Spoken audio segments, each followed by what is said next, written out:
Fact number 1। दोस्तों, कल का दिन बॉलीवुड के लिए एक बहुत बड़ा दिन था। वजह रणवीर और आलिया की शादी, और उनकी शादी में मेहमानों की तरफ से कई महंगे महंगे तोहफे आए।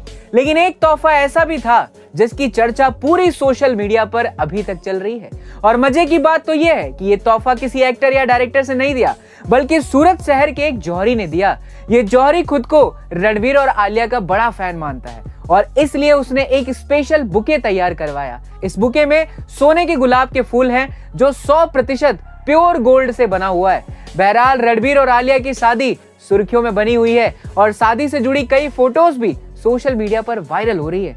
आपका क्या ख्याल है इसके बारे में, हमें कमेंट सेक्शन में जरूर बताइएगा। Fact number 2। गाइस, बॉलीवुड से जुड़े कुछ दिलचस्प फैक्ट्स जिसके बारे में बहुत ही कम लोग जानते हैं। पहला, शोले इंडियन सिनेमा की सबसे सफल मूवी मानी जाती है। बावजूद इसके उसे अभी तक सिर्फ एक ही अवार्ड मिला है।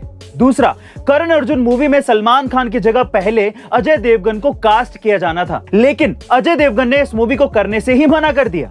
तीसरा, बॉलीवुड में किस्मत आजमाने से पहले शाहरुख खान दिल्ली के दरियागंज में एक होटल चलाया करते थे।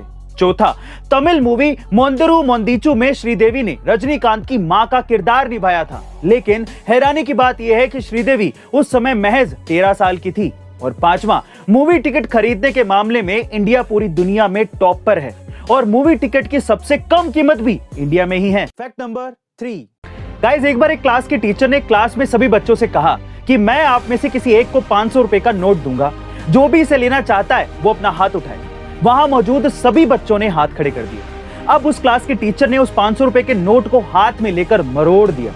अब उसने फिर से दोबारा से उन बच्चों से पूछा कि कौन अब ये नोट लेना चाहता है, तो सबने कहा हाँ, अभी हम लेना चाहते हैं। अब उस क्लास के टीचर ने उस नोट को अपने जूतों से कुचल दिया और फिर से पूछा कि अब ये 500 रुपए का नोट कौन लेना चाहता है। इस बार भी वहां पर मौजूद सभी बच्चों ने हाथ उठा दिए। Guys, moral of the story ये है कि जीवन में कई बार हम गिरते हैं, हारते हैं, यहाँ तक कि हमारे लिए डिसीजन भी हमें बर्बाद कर देते हैं और हमें ऐसा लगने लगता है कि हमारी कोई कीमत नहीं है। लेकिन आपके साथ चाहे जो भी हुआ हो या भविष्य में जो भी हो जाए, आपका मूल्य कम नहीं होता, आप स्पेशल ही रहेंगे। इस बात का ध्यान रखिए और हमेशा आगे बढ़ते रहिए। Fact number 4। दोस्तों, जिस देश में स्कूल के अंदर एग्जाम कराने के लिए न पेपर हो न स्याही हो, सोचिए उस देश की हालत क्या होगी।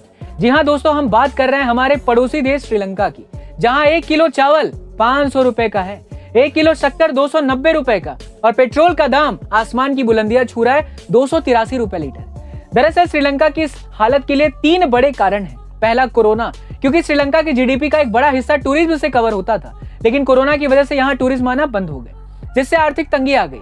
दूसरा है, सरकार ने केमिकल फर्टिलाइजर पर बैन लगा दिया, जिससे फूड प्रोडक्शन में कमी आ गई और अब पूरा देश भूखमरी से जूझ रहा है। और तीसरा कारण है चाइना से लिया गया कर्ज। बहरहाल स्थिति यह है कि श्रीलंका कभी भी दिवालिया घोषित हो सकता है। एक समय था जहां पर क्रिकेट के अंदर श्रीलंका का डंका बोलता था, वही देश आज दिवालिया की तरफ आगे बढ़ता जा रहा है। लेकिन आपका क्या ख्याल है, हमें कमेंट सेक्शन में जरूर लिखिए और ऐसे इंटरेस्टिंग वीडियोस के लिए हमें लाइक शेयर सब्सक्राइब करना ना भूलें। मिलते हैं अगले वीडियो में।